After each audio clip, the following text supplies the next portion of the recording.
ஆசிரியர்களுக்கு வணக்கம். இன்றைக்கி நம்ம வேதி சேர்மங்களின் பயன்பாடுகள் இந்த டாபிக் சயின்ஸில் பார்க்க போகிறோம். இது இம்பார்ட்டண்டான டாபிக். இதுலேருந்து கண்டிப்பாக ஒரு கொஷின் வரும். ஏன்னா சயின்ஸில் இதுலேருந்து கொஷின் வருமா அப்படின்றது நம்மளால் கெஸ் பண்ண முடியாது. ஆனால் 90% வரக்கூடிய டாப்பிக்கில் இதுவும் ஒன்று. அது உங்களுக்கும் தெரியும்.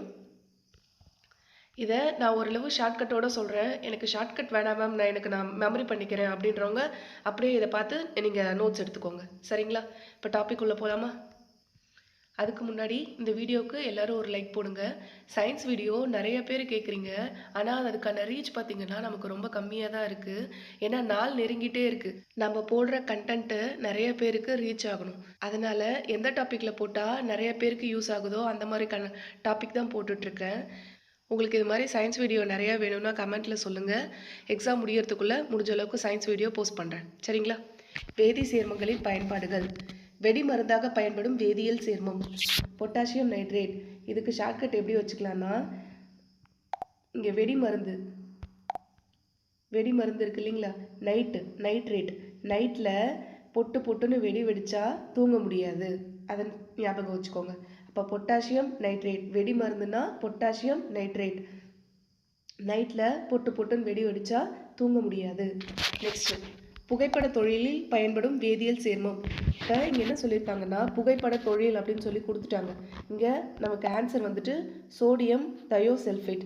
இதை எப்படி ஞாபகம் வச்சுக்கலான்னா, மேரேஜாக இங்கே தையோ அப்படின்றத தாலி அப்படின்றத ஞாபகம் வச்சுக்கோங்க.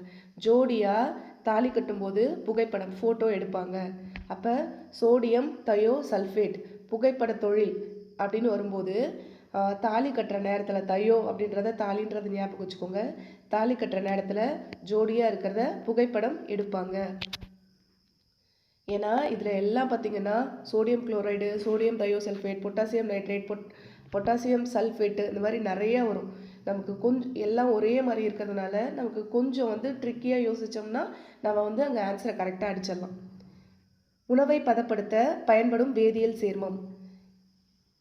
உரைக்கலவை தயாரிக்க பயன்படும் வேதியியல் சேர்மம். இங்கே உரைக்கு இந்தரை வரும்.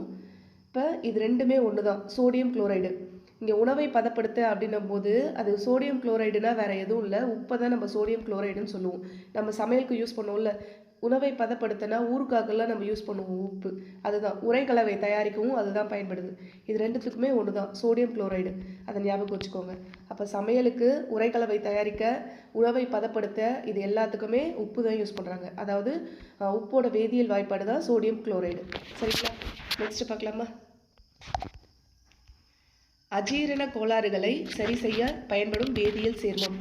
அஜீரண கோளாறுனா என்ன? நம்ம சாப்பிட்ட சாப்பாடு செரிக்காமல் வயிறு உப்புசமாக இருக்கிறது. சரிங்களா? அப்போ சோடியம் பைகார்பனேட் தான் இதுக்கு ஆன்சரு. இதை ஷார்ட்கட்டில் எப்படி ஞாபகம் வச்சுக்கலாம்னா, நமக்கு டைஜஷன் ஆகலை, அஜீரண கோளாறு இருக்குன்னா நம்ம வயிறு நல்லா உப்புசமாக இருக்குமா, அதாவது தொப்பை மாதிரி இருக்குமா, தொப்பை அப்படின்னு வருதா, அப்போ இங்கே வந்துருச்சு இல்லை. அப்போ நம்ம ட்ரீட்மெண்ட்டுக்கு கண்டிப்பாக ஹாஸ்பிட்டல் போவோம். எப்படி போவோம்? காரில் போகிறோம் அப்படின்றத ஷார்ட்கட்டாக வச்சுக்கோங்க. அப்போ இங்கே சோடியம் அப்படின்றது நம்ம ஃப்ரெண்ட்ஸாக இருக்கலாம், ரிலேட்டிவாக இருக்கலாம், இல்லை நம்ம ஹப்பியாக இருக்கலாம், யாராக வேணாலும் இருக்கலாம். அப்போ ஜோடியாக போயிட்டு நம்ம தொப்பை, நமக்கு அந்த சமயத்தில் வயிறு உப்புசமாக இருந்துச்சுன்னா காரில் போய் ட்ரீட்மெண்ட் பண்ணுறோம். இது எதுக்கு நான் ஒவ்வொரு வேர்டுக்கும் சொல்கிறேன்னா, இங்கே கால்சியம் கார்பனேட் கொடுத்துட்டாங்கன்னா அந்த டைமில் அதான் இருக்குது, கார் இருக்குது, அப்போ இதுதான் ஆன்சர்னு ஞாபகம் வரக்கூடாது. சோடியம், ஏன்னா நம்ம தனியாக போக மாட்டோம், கூட யாரையாவது ஒருத்தவங்கள ஹாஸ்பிட்டல் கூட்டு போவோம். அப்போ சோடியம் கார்பனேட். அஜீரண கோளாறுகளை சரி செய்ய பயன்படும் வேதியியல் சேர்மம் சோடியம் கார்பனேட். நெக்ஸ்ட் பார்க்கலாம். சலவைத்தூள் காகித தொழிற்சாலைகளில் பயன்படும் வேதியியல் சேர்மம் சோடியம் கார்பனேட். கடின நீரை மென்னீராக்க பயன்படும் வேதியியல் சேர்மம் சோடியம் கார்பனேட். இது ரெண்டுத்துக்கும் இருக்கிற ஒற்றுமையை நம்ம புரிஞ்சுக்கணும். என்னன்னா, இங்கே சலவைத்தூள் காகித தொழிற்சாலை அப்படின்னு சொல்லி கொடுத்துட்டாங்க. இங்கே கடின நீரை மென்னீராக்க பயன்படும் வேதியியல் சேர்மம் அப்படின்னு சொல்லி கொடுத்துருக்காங்க. இப்போ சலவைத்தூள்னா நம்ம அந்த பவுடர் இருக்குல்ல, வாஷிங் பவுடர், அது எதில் வரும்? பேப்பரில், கவரில், ஒரு பிளாஸ்டிக் கவரில் தானே வரும். இங்கே காகிதம் அப்படின்றத அது கவர்னு ஞாபகம் வச்சுக்கோங்க. அப்போ சலவைத்தூள் சப்போஸ் எதுக்காக சொல்கிறேன்னா, சலவைத்தூள் கொடுக்காம காகித தொழிற்சாலைகளில் பயன்படும் வேதியியல் சேர்மம்னு கேட்டாலும் சோடியம் கார்பனேட் அது நமக்கு ஞாபகம் வரணும். அப்போ சலவைத்தூள் இருக்கலாம், இல்லாமலும் இருக்கலாம். சலவைத்தூள் பிளாஸ்டிக் கவரில் போட்டு வருது அப்படின்றத ஞாபகம் வச்சுக்கோங்க. அதே சமயம் கடின நீரை மென்னீராக்க, நம்ம துணி துவைக்கும் போது உப்பு தண்ணியில் தானே துணி துவைப்போம். அப்போ கடின நீரை மென்னீராக்கிறது எது? சலவைத்தூள். சரிங்களா? அதுக்காக தானே அந்த பவுடரை மிக்ஸ் பண்ணுவோம். பவுடர் மிக்ஸ் பண்ணால் நிறைய நுரை வரும். ஏன்னா வாஷிங் பவுடர் யூஸ் பண்ணோம்னா அதோட மாலிகூல்ஸ் எல்லாம் கடின நீரை மென்னீராக மாற்றிடுது. அதனால தான் அப்போ நுரையே வருது. சலவைத்தூள் காகித தொழிற்சாலைகளில் பயன்படும் வேதியியல் சேர்மம் சோடியம் கார்பனேட் தான். கடின நீரை மென்னீராக்குவது, அதாவது சோப்பு தூள் சேர்த்துட்டா அப்போ மென்னீராக மாறுது. அதுக்கு பயன்படுறதும் சோடியம் கார்பனேட் தான். இதை எப்படி ஞாபகம் வச்சுக்கிறீங்கன்னா, சோடியம் கார்பனேட் இருக்குங்களா, ஜோடி கார். நம்ம சோப்பு தூள் வாங்கிறதுக்கு இல்லை காகித தொழிற்சாலையை விசிட் பண்ண கூட வச்சுக்கோங்க. அப்போ சோப்பு வாங்க இல்லை காகித தொழிற்சாலையை விசிட் பண்ண, இதுக்கு ஜோடியாக காரில் போய் வாங்கிட்டு வரோம் அப்படின்னு தான் ஷார்ட்கட்டாக வச்சுக்கோங்க. ஏம்மா சோப்பு வாங்க யாராவது காரில் ஜோடியாக போவாங்களா அப்படின்னு கேட்காதீங்க. ஏன்னா நமக்கு அந்த டைமில் நமக்கு ஞாபகம் வரணும். அதுக்காக தான். இங்கே கால்சியம் கார்பனேட் இல்லை கால்சியம் ஹைட்ராக்சைடு, சோடியம் ஹைட்ராக்சைடு அப்படி ஏதாவது கொடுத்துட்டாங்கன்னா நமக்கு குழப்பம் வந்துடக்கூடாது. புரியுதுங்களா? நெக்ஸ்ட் பார்க்கலாம். புகைப்பட தொழிலில் பயன்படும் வேதியியல் சேர்மம். இது ஆல்ரெடி வந்திருக்கிறது தான். சோடியம் தயோசல்ஃபேட், அதாவது தாலி கட்டும்போது ஜோடியாக இருக்கிறத புகைப்படம் எடுப்பாங்க அப்படின்றத ஷார்ட்டாக வச்சுக்கோங்கன்னு சொன்னேன். நெக்ஸ்ட் பார்க்கலாம்.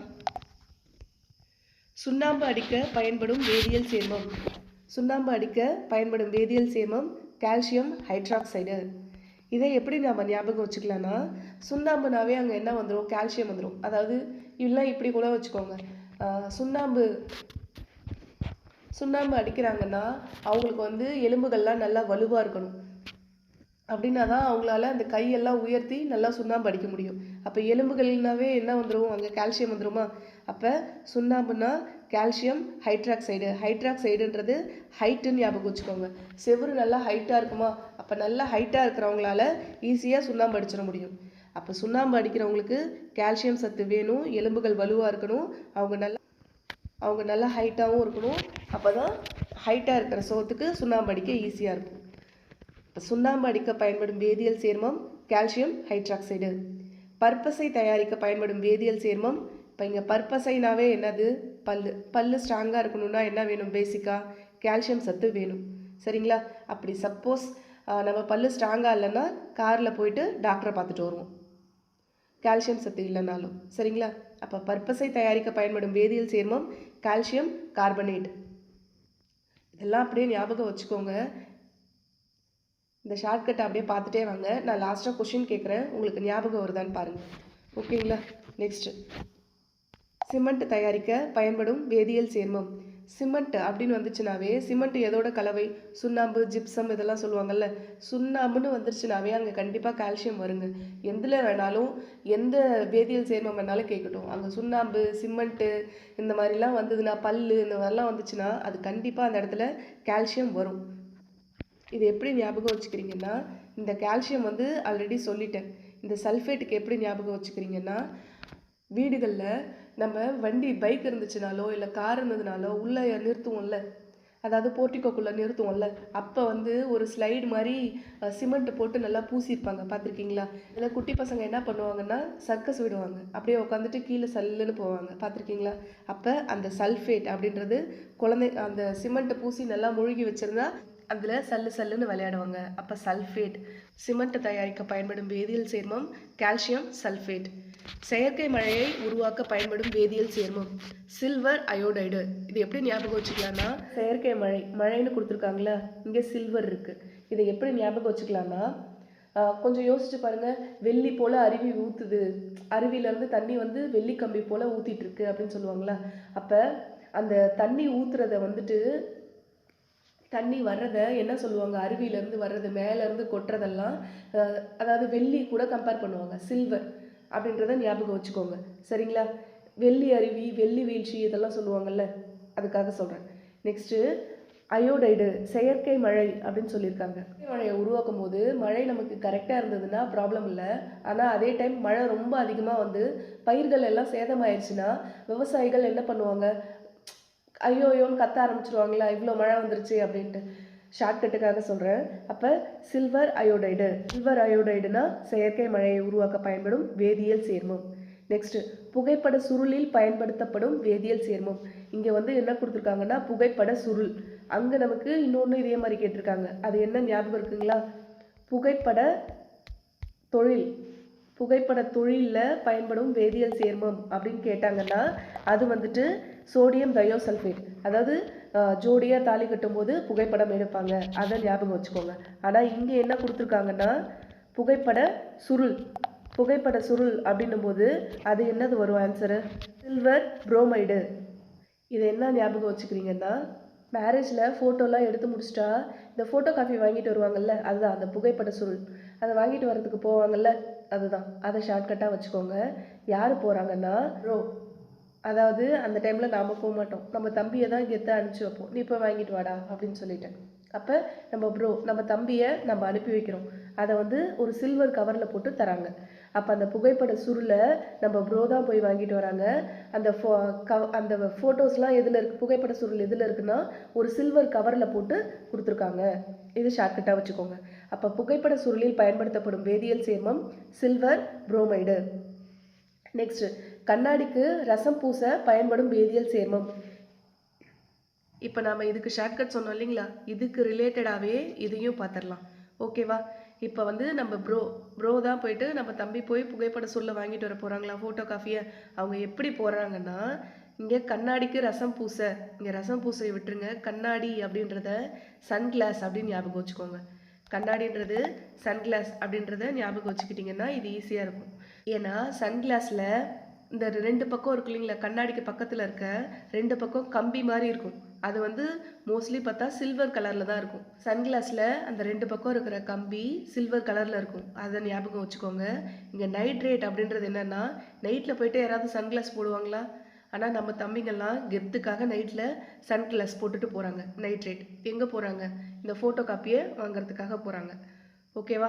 அப்போ கண்ணாடிக்கு ரசம் பூச பயன்படும் வேதியியல் சேர்மம் சில்வர் நைட்ரேட். கண்ணாடியோட ஓரத்தில் சில்வர் கலரில் கம்பி இருக்கும். அது சன்கிளாஸ். கண்ணாடினா சன்கிளாஸை ஞாபகம் வச்சுக்க சொன்னேன். நைட்டில் சன்கிளாஸ் யாரும் போட மாட்டாங்க. ஆனால் கெத்துக்காக நம்ம ப்ரோ இது ரெண்டுத்தையும் ஒன்றா வச்சுக்க சொன்னேன்னா 13, 14 இது ரெண்டுத்தையும் காமனாக வச்சுக்கிட்டா உங்களுக்கு ஈஸியாக புரியும். அப்போ ஃபோட்டோ காஃபி வாங்குறதுக்கு நைட்டில் போயிட்டு சன்கிளாஸ் போட்டு வாங்கிட்டு வராங்க அப்படின்றத ஷார்ட்கட்டாக வச்சுக்கோங்க. இப்போ நான் இதுலேருந்து உங்கள்கிட்ட கொஷின் கேட்குறேன், உங்களால் ஆன்சர் பண்ண முடியுதான்னு சொல்லுங்கள். வெடிமருந்தாக பயன்படும் வேதியியல் சேர்மம் ஞாபகம் வருதுங்களா? நைட்டில் பொட்டுன்னு வெடிச்சா தூங்க முடியாது. Potassium nitrate. புகைப்பட தொழிலில் பயன்படும் வேதியியல் சேர்மம். இப்போ புகைப்படம் எடுக்கிறாங்கன்னா எப்போ மோஸ்ட்லி எடுப்பாங்க? தாலி கட்டும்போது, ஜோடியாக இருக்கும்போது. புகைப்படம்னா ஃபோட்டோ வந்து கம்பல்சரி எப்போ எடுப்பாங்க? ஜோடியாக தாலி கட்டும்போது எடுப்பாங்க. அப்போ சோடியம் தயோசல்ஃபேட். அஜீரண கோளாறுகளை சரி செய்ய பயன்படும் வேதியியல் சேர்மம் சோடியம் பைகார்பனேட். பைனா தொப்பையை ஞாபகம் வச்சுக்க சொன்னேன். சோடியா நம்ம தொப்பை அந்த சமயத்தில் அஜீரணத்தை சரி பண்ணுறதுக்கு காரில் போயிட்டு டாக்டரை பார்ப்போம் அப்படின்றத ஷார்ட்கட்டாக வச்சுக்க சொன்னேன். அப்போ சோடியம் பைகார்பனேட் ஞாபகம் வந்ததுன்னா ஓகே. சப்போஸ் ஞாபகம் வரலன்னா இன்னும் ஒரு டைம் பார்த்தீங்கன்னா உங்களுக்கு ஈஸியாக புரிஞ்சிடும். ஓகேங்களா? இந்த வீடியோவை உங்கள் ஃப்ரெண்ட்ஸ்க்கும் ஷேர் பண்ணுங்கள். எக்ஸாம் நாள் நெருங்கிருச்சு. நல்லதே செய்வோம், நல்லதே நடக்கும். நல்லா படிங்க. நன்றி.